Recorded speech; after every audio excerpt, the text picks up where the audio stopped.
Hi, I'm Karen Nelson, and most people know me as being a teacher and an artist and a singer, but not everyone knows that I'm also a writer. And with all the time I've had lately indoors without having to go to work or have a lot of responsibilities, I've been able to return to some of my writing. So I thought I would share some of my past work with you today. I've actually written a lot for magazines and anthologies, like the Chicken Soup for the Soul series. I was in the Multitasking Mom's Guide, know a little bit about that. And I also, just a couple years ago, had a travel book come out on 100 Things to Do in Branson Before You Die. And it's got lots of great tips about the different tourist attractions, restaurants, shopping, fishing, nature trails, all of the great stuff to do in Southwest Missouri. So I highly recommend that you check that out next time you get to go take a trip. And the one that I want to share with you today is actually my only fiction book published to date. I've actually published 9 books.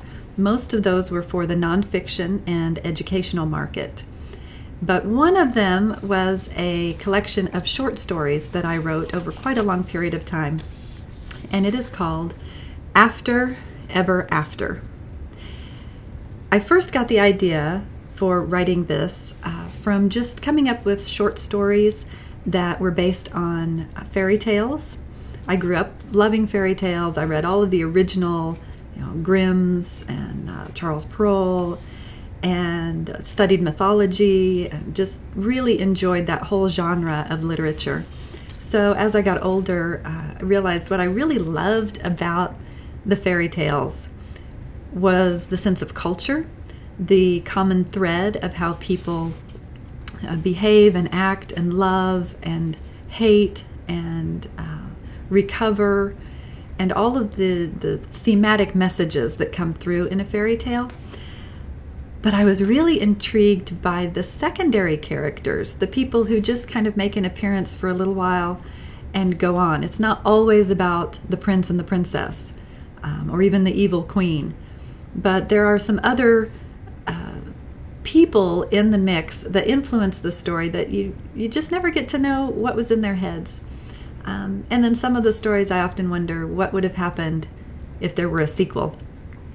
And I'm not talking the Disney versions. So my book on what happens after ever after is definitely not a children's book. I do need to make that disclaimer. I do not read this for bedtime tales for your elementary school kids. But it is a kind of a collection both of poems and short stories and little vignettes of some of the favorite fairy tales you may be familiar with and some that you may not know so well. So today I want to share with you one based on a very well-known fairy tale, which is Sleeping Beauty, and it is called The Trouble with Fairies. The castle woke up like it had only been a few minutes instead of 100 years after that spoiled brat fooled around and pricked her finger. I mean, really. Only someone completely sheltered from birth wouldn't know a spindle on a spinning wheel. Every kid in the kingdom could spin yarn from the time they were 3. Anyway, from the instant we awakened from those fool fairies' spell, we thought we could carry on as usual. We'd all been dreaming the same dream. At least, it seemed that way. As if we'd gone about our duties, Jack shoeing the horses, Millicent rinsing the laundry, little Simon waiting for the Queen to finish reading the page so he could turn it. We tried to pick up where we left off, but have you ever tried to get 100-year-old bread dough out of your hair? That's right. While the Princess of Stupidity was snoring it up on a silk divan, the rest of us dropped right where we were. That's the trouble with fairies, always messing about where they shouldn't and overdoing it at the end. Did you hear about that gal with the glass shoes? They couldn't just send her off to the ball to have a nice time. No, they stuck her in a giant gourd and made her dance on window panes all night. Nasty folks, fairies. I never have nothing to do with them, if I can help it. But that's just it, isn't it? Sometimes you can't help it. Like when you're standing at the kitchen window, kneading the dough for some lovely supper loaves and having a sneak at the new gardener out by the hedge.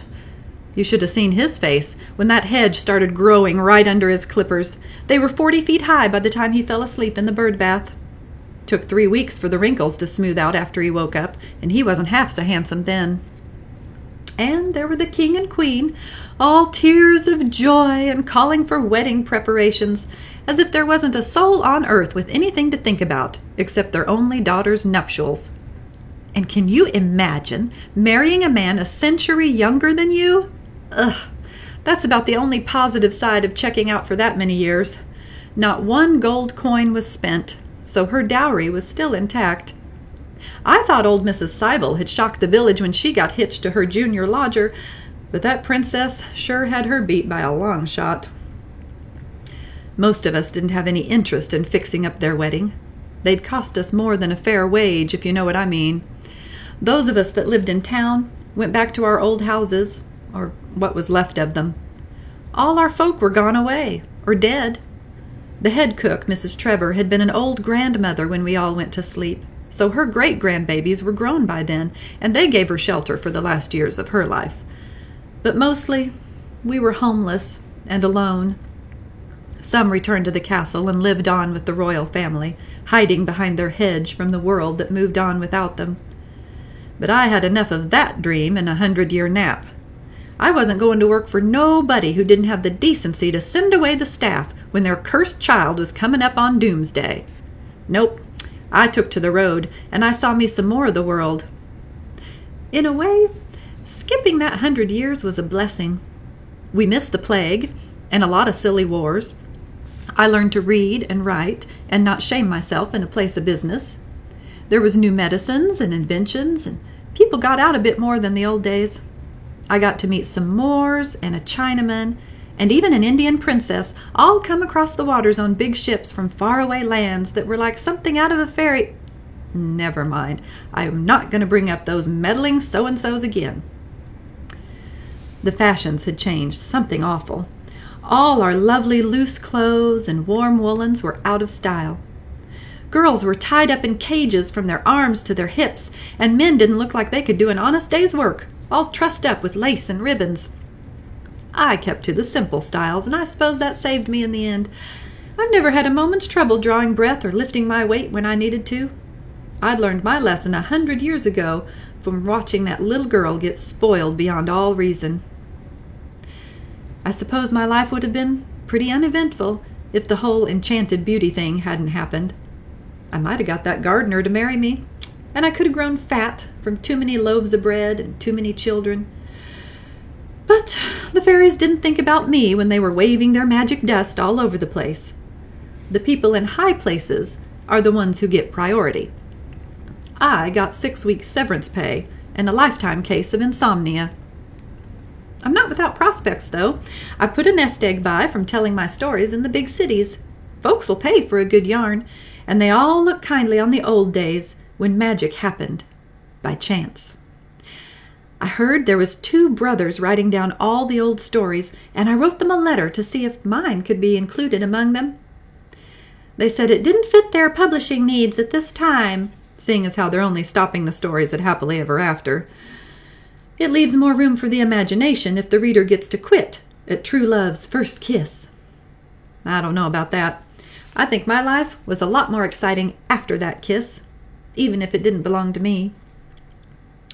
I've been pondering what I might do next. I like to keep moving, in case anybody gets a notion to include me in another one of those wish parties. There's a Russian woman that has an ad in the paper for an assistant, but I don't care for chickens, and she says that's a must, at least about the chicken feet anyway. And I don't care to work for a royal family again, even though that Madam Harry Sod is paying pretty good. I did hear of a traveling man, though. He was staying at the local tavern, and he mentioned he needed a helper to keep his merchandise in tip-top shape. Something about polishing brass lamps. Sounds like easy work. I believe I'll go over there in the morning and speak to him about it. Just as long as there aren't any fairies involved, I'm game for anything. So that's one of my little stories. I hope you enjoyed it and you're having a fantastic day. Be magical.